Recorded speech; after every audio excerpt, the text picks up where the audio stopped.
143 लावारिस लाशों की राख लेकर समाजसेवी अनिल डागर लेह लद्दाख की यात्रा पर हुए रवाना, जहां पवित्र सिंधु नदी में लावारिस लाशों का किया जाएगा तर्पण।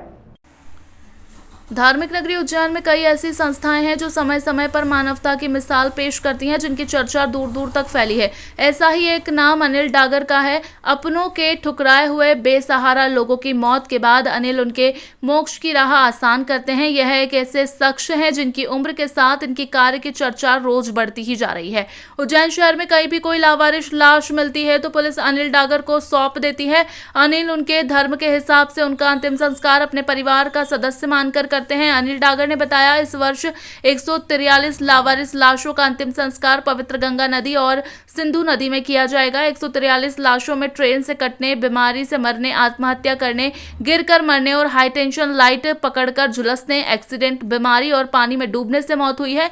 उनका यह कहना है कि जिनका कोई नहीं है उनका अंत समय में भी मैं हूं। अनिल डागर का कहना है कि अगर किसी भी व्यक्ति का लावारिस शव मिलता है तो उसको उस समाज और पुलिस प्रशासन की मदद से अंतिम संस्कार करते हैं। अनिल ने उज्जैन जिले के हर पुलिस थाने में अपने नंबर दे रखे हैं। इसके अलावा उज्जैन जिले में अगर कहीं पर भी लावारिस अनाथ शव मिलता है तो आप अनिल डागर से 9827014298 पर संपर्क कर सकते हैं। मानव सेवा को ही अपना धर्म मानकर सभी धर्मों के लोगों का कोरोना महामारी में भी हजारों मृत लोगों का अंतिम संस्कार कर देवदूत बनकर अनिल डागर ने मानवता की मिसाल पेश की थी। अभी भी निरंतर कार्य कर रहे हैं। उन्होंने इसकी शुरुआत 15 साल की उम्र से की थी। इसकी प्रेरणा उन्हें एक साधु महाराज से मिली थी। आज अनिल की उम्र 52 साल से अधिक है। बुधवार को अनिल डागर लेह लद्दाख की यात्रा पर रवाना हुए हैं। उन्होंने बताया कि यह प्रथा 1994 से जारी है।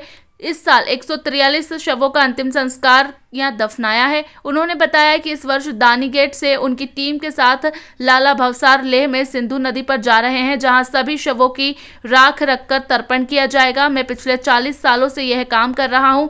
मैं सभी शवों की राख को इकट्ठा करता हूं और साल में एक बार पवित्र नदी में विसर्जित करता हूं। मैं ये लावारिसों की आत्मा शांति के लिए मुझे सालों से मैं जा रहा हूँ इनका तर्पण करने के लिए, और इस साल की मेरी 141 लाश हुई है, मतलब 1.5 साल की जी। ठीक है, अब ये किसी कारण में नहीं जा पाया था और इसलिए मुझे अब ये इसकी राख लेके और इनका तर्पण करना बहुत जरूरी है। मैं लेह लद्दाख की सिंधु नदी में तर्पण करता हूँ, अमरावती अमरनाथ में अमरावती बहती वहाँ पे तर्पण करता हूँ सिर्फ, और हरिद्वार में करता हूँ। उसके बाद मेरे को जाना है पहलगाम में, जो श्रीनगर लेह लद्दाख के बाद कारगिल होते हैं, कारगिल से सीधा मेरे को लेह लद्दाख से इधर जाना है अपने को श्रीनगर से मुझे जाना पहलगाम में जो आतंकवादी निर्दयी द्वारा से बेचारे 27 लोगों को मार दिया गया था, उनको भी मैं तर्पण करूँ, उनको भी मैं श्रद्धांजलि अर्पित करूँगा। और उसके बाद मैं हरिद्वार आ जाऊँगा, वैष्णो देवी पैदल चलूँगा, वैष्णो देवी माता के दर्शन करने के बाद फिर उधर से रिटर्न हुआ हिमाचल जाऊँगा, कुछ देवी देवताओं के दर्शन करूँगा, उसके बाद फिर रिटर्न होऊंगा। कितने सालों से आप ये यात्रा कर रहे हैं? 40 साल हो गए मुझे यात्रा करते करते, और अगर इसका मैं तर्पण नहीं करता हूँ तो इनका भार मेरे पे आता है, इसलिए मुझे इनका तर्पण करना जरूरी रहता है। और हर साल की तरह इस साल भी मैं जा रहा हूँ। कहाँ से प्रेरणा मिली थी आपको? प्रेरणा शमशान से एक साधु के द्वारा मिली थी, तब से आज तक कर रहे हैं।